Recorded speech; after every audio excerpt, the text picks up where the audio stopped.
Hey everybody, welcome back to my channel. My name is Missy and today I'm bringing you into my kitchen to make breakfast, specifically sourdough biscuits.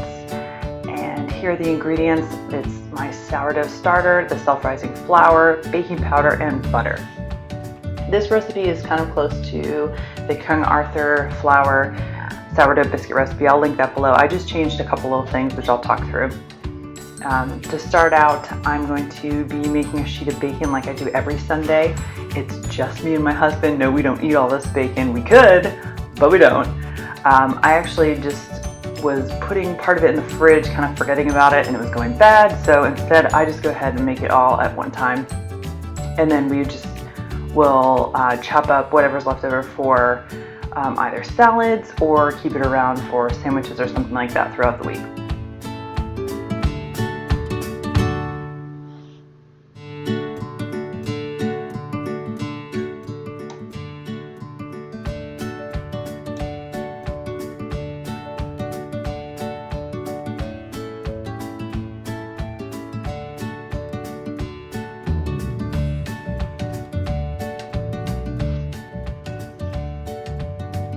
So I'm just going to put that over by the oven, and I'll actually put those in the same time I do the biscuits.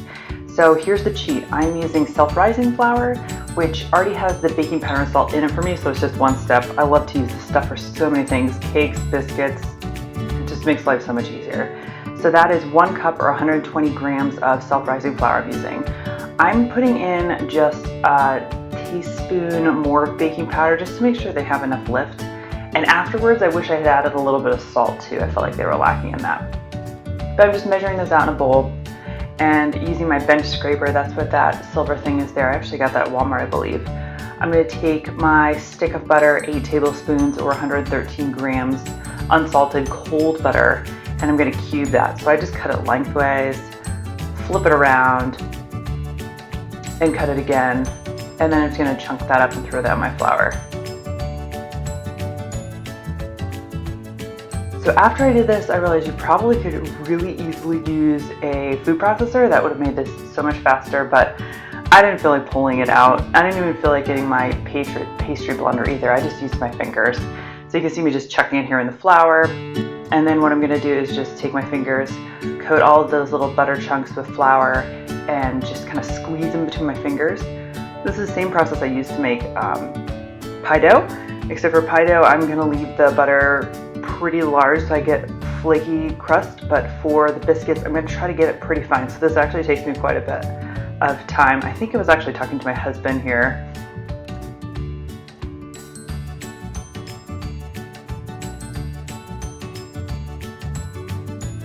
So I'm just going to fast forward through this.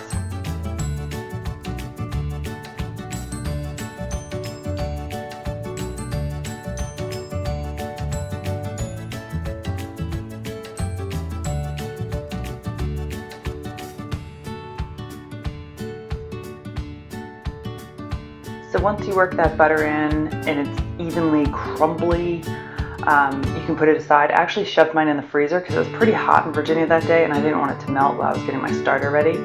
So here I'm just taking out a scale again. And one of my favorite tools for working with my starter personally is actually just a wooden chopstick. I feel like it works better than a spoon. It doesn't get as gunky as you'll see in a second. The stuff is pretty sticky. So I'm just mixing it around. It sits in my fridge for about a week. I pull it out every weekend and do something with it.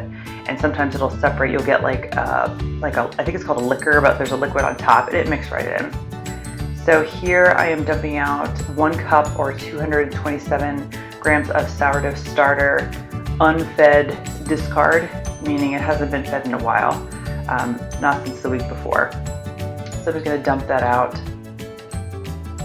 This is kind of acting sour like a buttermilk would, especially reacting to the baking powder we put in it, which will help it rise. So you can see how sticky and gunky that is.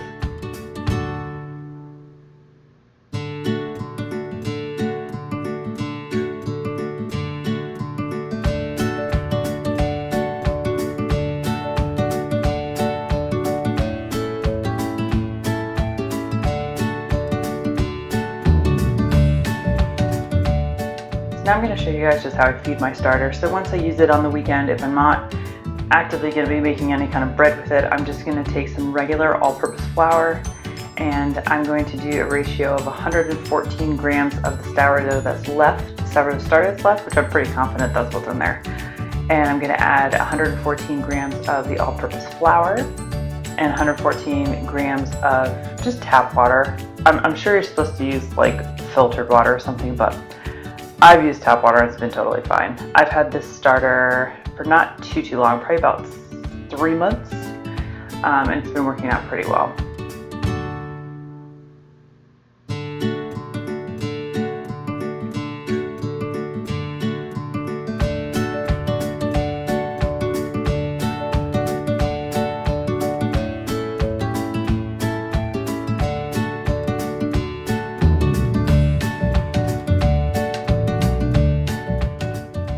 Equal amount of water, and I just mix it up, put the cap loosely on so some gas can escape, and I just throw it in the back of my fridge and it sits there until next week. You just have to feed it every week to keep it alive.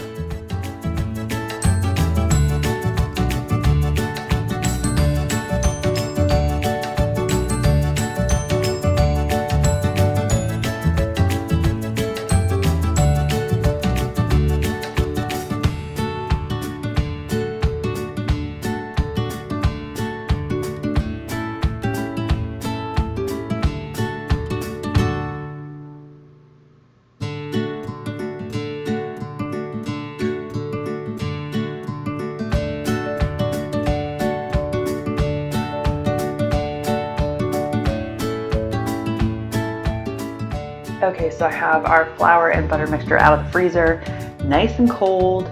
Now I'm going to add that starter to it. This was actually a little more tricky to incorporate than I thought it was going to be, because you can see that's the only liquid you're adding is the starter. So mixing around gave me a little bit of a trouble, but it still came out good. I would have liked them to be a little bit more flaky. I'm thinking if I had mixed it and then just chucked it in the fridge for a little bit and let it kind of relax, it would have worked out a little bit better, but my husband said that they were great. So you can see after a while I just ditched the spatula and just went out with my hands. Like with any biscuit dough, you really don't want to overwork this or it's going to get tough. You really want them to be flaky and kind of falling apart. So I'm trying to mix this as little as possible.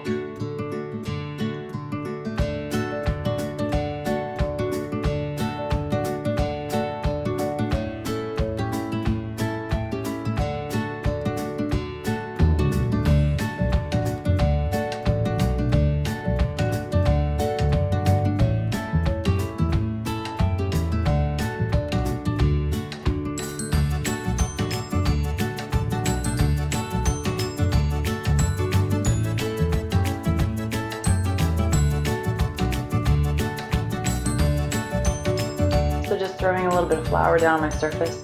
The recipe calls for a 2-inch biscuit cutter and it will make 6 biscuits, but I don't even want to be bothered. It's Sunday, I just want to eat.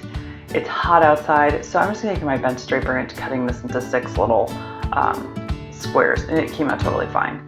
The recipe also didn't call for a fold that I just did. If you notice, I rolled it out into kind of a rectangle shape. I folded it once and folded that over one more time, just trying to get flaky layers in there. And you can see here I'm just docking it to see if I'm cutting okay, and then just chomping these into 6 bits and throwing them on that cell pad.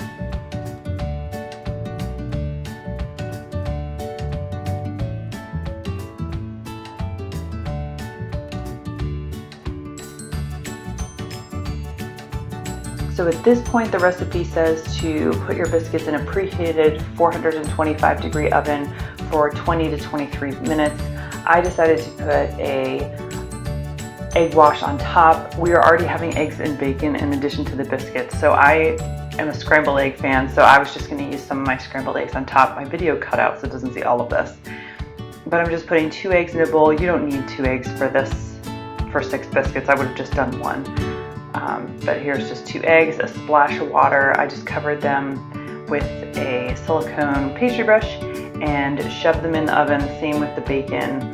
Just shove those both in there for 425 for 20 to 30 minutes. I think I pulled them out at about 25 minutes and they look perfect.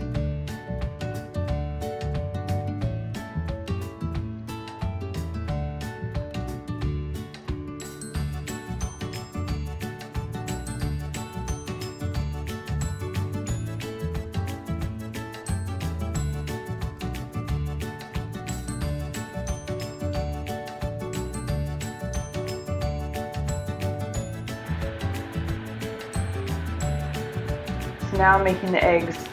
I'm taking out my cast iron and I'm making my husband some fried eggs.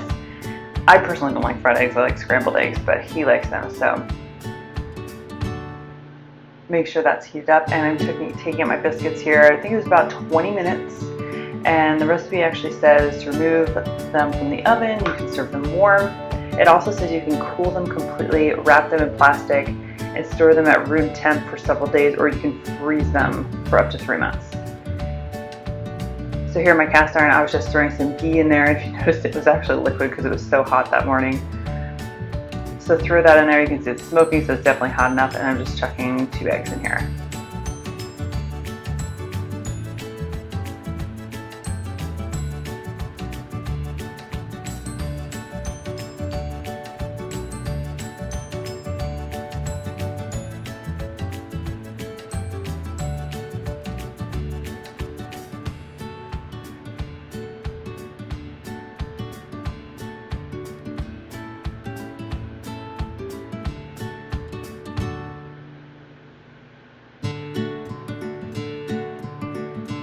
I don't know about you, but I am so nervous about flipping eggs.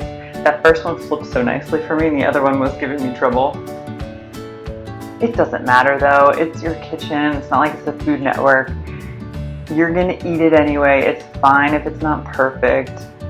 You can see me struggling here. I finally flip it. There we go.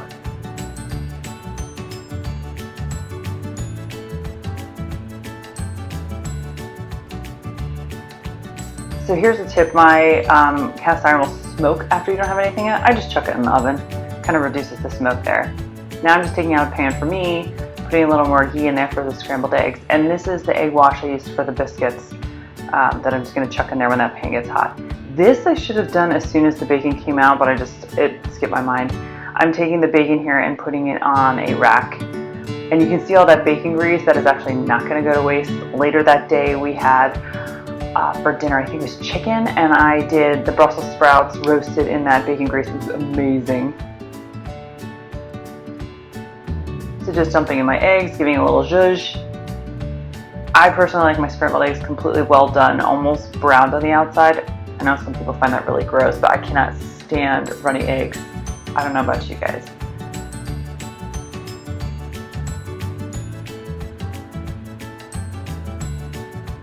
So what I actually do is try to flip it. I need to practice and see if I can just flip it in the pan, but of course I'm using a ridiculously small spatula, which made it even more difficult to try to flip that around. But even if you didn't flip it or it breaks, that happens to me all the time, who cares? It tastes the same, it's fine.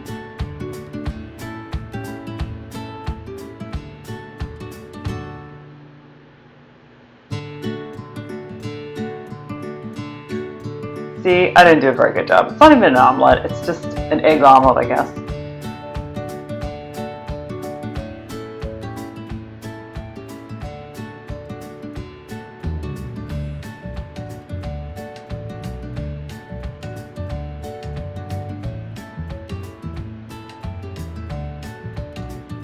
There we go, eggs are done. Getting ourselves some strips of bacon, getting ourselves a biscuit. I put some butter on these, and I think we had jelly, I think. I don't think I actually put one on mine, but I'll show you what they look like when they come out. These were really good, definitely making these again. They may even be good with savory biscuits, but let me know if you try them in the comments below. Please subscribe, and I hope you have a wonderful day.